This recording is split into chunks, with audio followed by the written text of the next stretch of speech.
Bismillahi,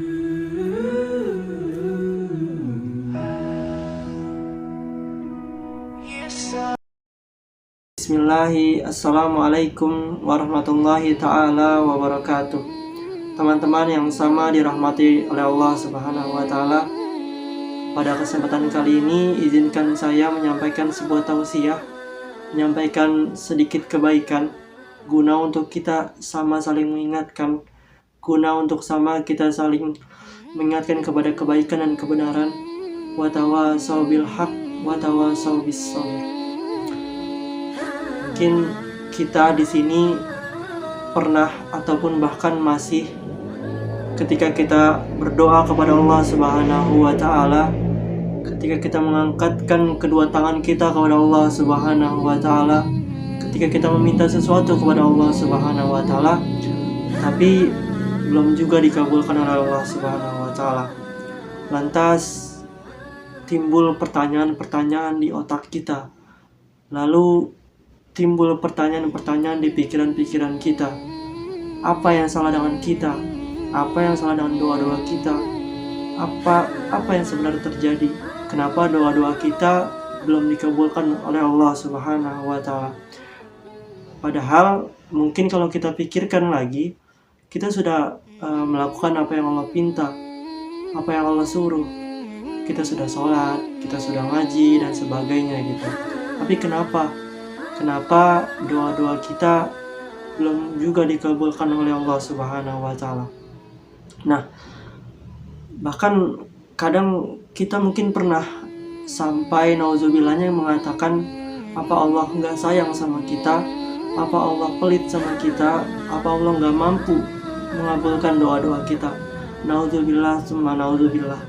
Statement-statement yang mungkin tanpa kita sadari kita pernah melakukan itu sebagai bentuk suudzon kita kepada Allah Subhanahu wa ta'ala.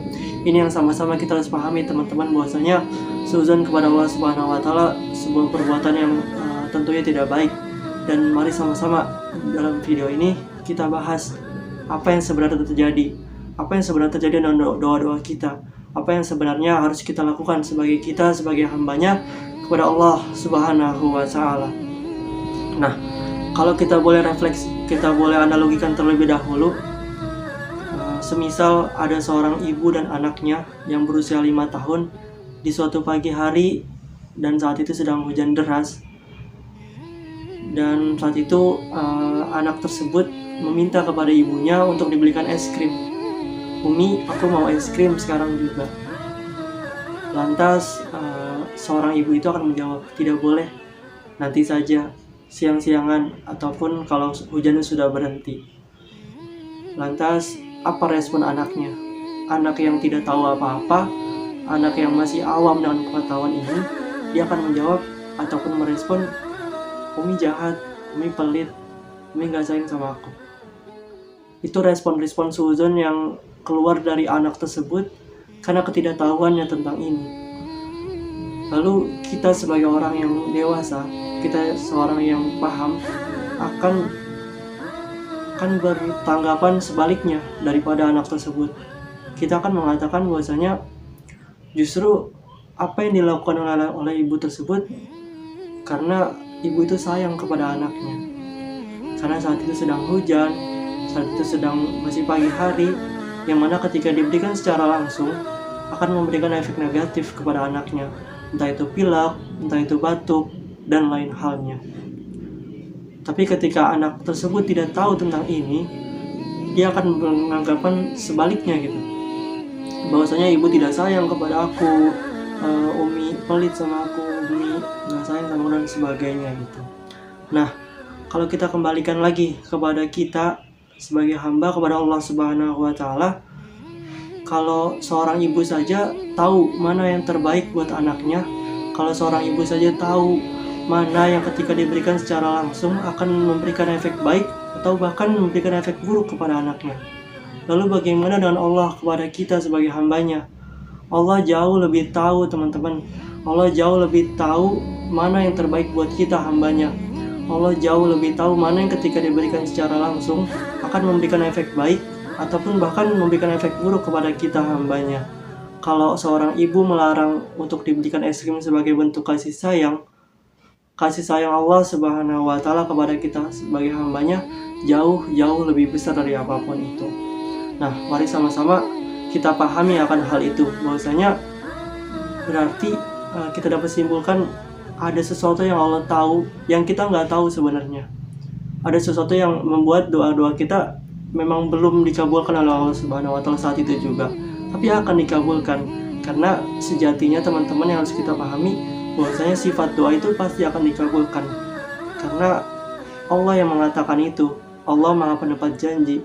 Allah yang janji kepada kita, "Ud'uni astajib lakum." Mintalah kepada aku, doalah kepada aku, niscaya akan aku kabulkan. Dan satu ayat yang lain, "Wa idza sa'alaka ibadi anni fa inni qarib ujibu da'watad da'i idza da'an." Wa idza sa'alaka ibadi, hendaklah ketika ada hambaku menanyakan keberadaanku, fa inni qarib, sungguh aku dekat, ujibu da'watad da'i idza da'an. Dan ketika hambaku meminta kepadaku, berdoa kepadaku, akan aku kabulkan. Di sini memakai fi'il mudhari yang artinya entah saat itu juga akan dikabulkan atau nanti ditunda oleh Allah Subhanahu wa taala. Tapi harus sama-sama kita pahami bahwasanya sifat doa itu pasti akan dikabulkan oleh Allah Subhanahu wa taala.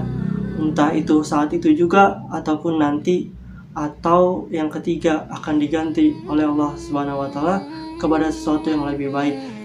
Itu yang harus sama-sama kita yakini teman-teman, sebagai langkah untuk kita jangan sampai kita suzon kepada Allah Subhanahu wa taala. Nah, kalau kita misalnya memberikan contoh gitu ya, jangankan kita teman-teman, Nabi saja yang kualitas ibadahnya sama-sama tidak perlu diragukan lagi. Nabi Muhammad saja yang kekasih Allah Subhanahu wa taala, pernah doanya nggak langsung dikabulkan oleh Allah Subhanahu wa taala. Saat itu Nabi Muhammad ingin sekali kiblat umat Islam diubah menjadi ke Masjidil Haram. Karena sama-sama kita tahu saat itu kiblat kita sebagai umat Islam ada di Baitul Maqdis. Nah, apakah itu langsung dikabulkan oleh Allah Subhanahu wa taala? Enggak, teman-teman. Menunggu 2-3 tahun sampai Nabi Muhammad hijrah ke Madinah, sampai waktu yang tepat baru oleh Allah kabulkan. Nabi-nabi yang lain juga ada. Nabi Ayub dengan penyakitnya, apa Allah langsung sembuhkan saat itu juga? Enggak, teman-teman. Lama banget sampai nanti dikabulkan di waktu yang tepat. Nabi Zakaria ingin mempunyai keturunan yang soleh, ingin mempunyai keturunan, tapi ditahan oleh Allah Subhanahu wa taala. Bahkan Nabi Zakaria berdoa kepada Allah Subhanahu wa taala sampai rambutnya memutih, sampai rambutnya uban. Nah, kita gitu teman-teman, Nabi bukan, ulama bukan, wali Allah bukan, soleh juga enggak gitu. Baru doa 2 hari, 3 hari belum dikabulkan, udah bersuuzon kepada Allah Subhanahu wa taala. Nauzubillah, tsumma nauzubillah. Ini yang sama-sama kita harus tahu lagi gitu, kita refleksikan lagi kepada diri kita, sejauh mana ikhtiar kita terhadap doa yang kita panjatkan, sejauh mana doa-doa itu kita panjatkan kepada Allah Subhanahu wa taala. Karena sejatinya hidup ini bukan tentang segala yang kita inginkan, tapi hidup ini tentang segala yang kita butuhkan. Karena boleh jadi apa yang kita anggap baik itu justru buruk buat kita, dan sebaliknya. Boleh jadi apa yang kita anggap buruk itu menjadi hal yang baik buat kita. Karena Allah mengetahui sedang kita tidak mengetahuinya, teman-teman. Lagi sama-sama teman-teman kita refleksikan lagi kepada diri kita masing-masing. Kita yakini bahwasanya tugas kita ikhtiar, kita berdoa kepada Allah Subhanahu wa taala, kita tawakal kepada Allah Subhanahu wa taala. Urusan nanti dikabulkan atau enggak, ataupun bahkan diganti, itu urusan Allah Subhanahu wa taala. Yakinlah teman-teman, doa apapun yang kita panjatkan kepada Allah Subhanahu wa taala bukan menjadi hal yang sulit buat Allah untuk dikabulkan. Tapi apakah kita sudah siap untuk menerima itu? Itu yang menjadi pertanyaan. Apakah kita sudah siap untuk menerima itu? Karena kadang-kali kita menjadi makhluk yang so tahu gitu teman-teman. Yang tadi saya bilang bahwasanya hidup ini bukan tentang segala yang kita inginkan, tapi hidup ini tentang segala yang kita butuhkan. Boleh jadi apa yang kita sekarang inginkan sebenarnya belum tentu kita butuhkan gitu teman-teman. Jadi mari sama-sama kita berhusnuzon kepada Allah Subhanahu wa taala. Mari sama-sama kita berpositif thinking kepada Allah Subhanahu wa taala, karena logikanya gitu teman-teman. Kalau Tuhan saja, Allah saja yang menciptakan kita dan isi dan seluruh yang ada di dunia ini sudah kita prasangkai buruk, bagaimana dengan makhluknya? Bagaimana dengan alam-alamnya? Bagaimana dengan manusia lainnya? Bagaimana dengan tumbuhan dan hewan-hewan lainnya gitu teman-teman.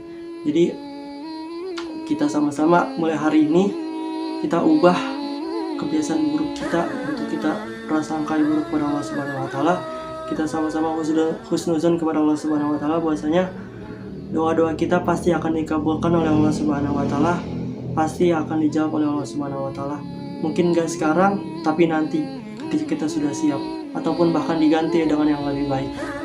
Mungkin itu saja teman-teman yang dapat saya sampaikan, kurang lebih mohon maaf. Unzur maqala wala tanzur man qala. Lihatlah apa yang dikatakan, jangan lihat siapa yang mengatakan. Sungguh yang berbicara tidak lebih baik daripada yang mendengarkan. Nun wal qalami wa ma yasturun billahi fi sabilil haq fastabiqul khairat. Assalamualaikum warahmatullahi wabarakatuh.